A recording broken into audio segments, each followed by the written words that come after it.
The US is pumping more oil than ever, just as global prices face a serious test.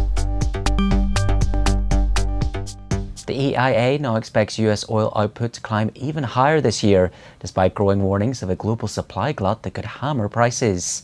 At the same time, OPEC Plus is treading carefully, announcing only a modest output hike for November.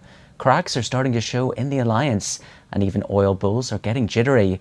So are oil prices about to lose their floor? Naveen is a senior oil analyst at Kpler. So Naveen, OPEC Plus went with the smallest production hike on the table. Are we finally seeing oversupply fears creeping into the cartel's thinking? That's maybe a little bit far-fetched for now. I think we're still in an environment where, as you mentioned, there are fears of a global glut, and nonetheless, they have increased their supply. Still a strong signal they've been sending.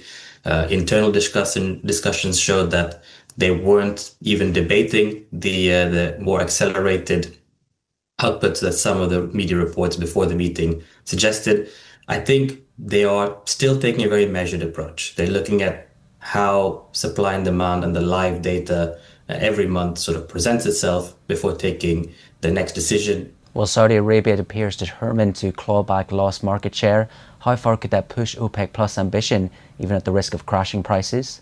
So it is a balance of, clawing back market share, but also making sure that the other members within the group are comfortable with how the price progresses in the path to reducing spare capacity. Overall, I believe Saudi Arabia won't act unilaterally. The group as a whole wants to bring down spare capacity to close to 2.5 to 3% of global oil demand, close to where it was in the early 2000s as well. So that leaves us at about 2.5 to 3 million barrels a day of spare capacity, say. So on the path towards that, we are seeing this gradual unwind, and that will naturally lead itself to greater market share for Saudi Arabia. Russia, meanwhile, pushed for a price defense strategy. Is that a sign that they're nearing production limits under the weight of sanctions? It's a combination of the sanctions biting on the costs of investment and maintaining their upstream, but also the attacks from the Ukrainian drones, not only on the downstream refining sector, but also plugging out some of the port facilities as well. So effectively trying to shut in Russian supply. I think moving into the winter months as well, these costs for maintenance will become even more prohibitive. So something to look out for.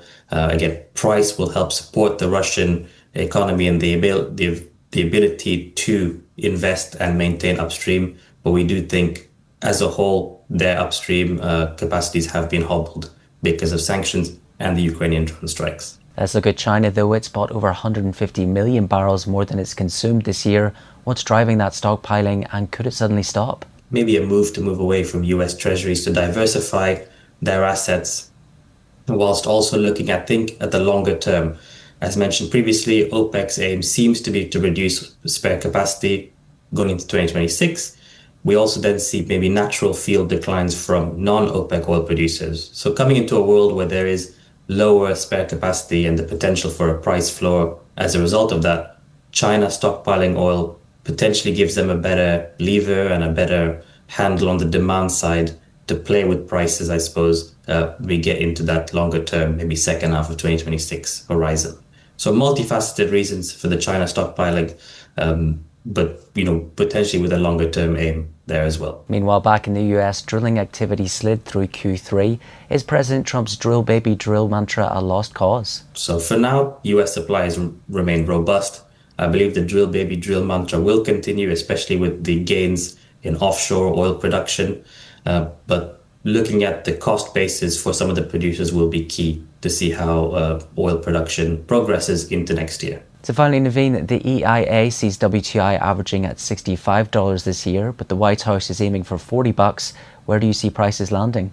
I think the two key factors here, as mentioned previously, are what happens with Russian supply and what happens with the nature of Chinese buying. Chinese buying, has the stockpiling is sort of stopped in September, but as we mentioned, there's an expectation for it to continue. So these are the two main catalysts that will dictate price, we believe. But these are very difficult factors with a lot of uncertainty around it. I think what's really baked into this has been a lot of trader fatigue around the uncertainty and volatility of this year.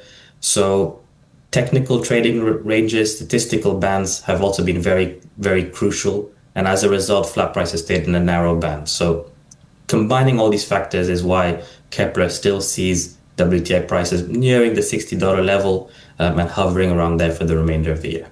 That was Naveen Das from Kpler.